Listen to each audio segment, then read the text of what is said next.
at kakausapin natin ang Diyos para sa iyong kaligtasan. Sumunod ka sa aking sasabihin.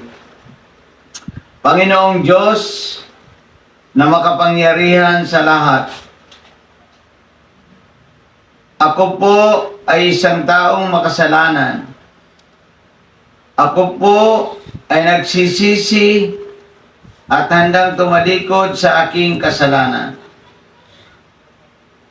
Panginoong Jesucristo, binubuksan ko po ang aking puso at inaanyayahan po kita na pumasok ka sa aking puso.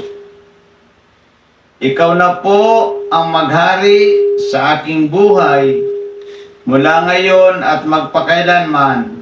Sa pangalan ni Jesus, Amen.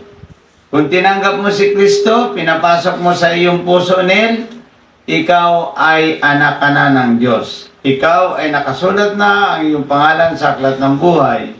Magpatuloy ka sa Panginoon. Kung wala ka pang maatinan dyan, born again Christian, ay dito ka sa akin umatin upang makapagpatuloy ka.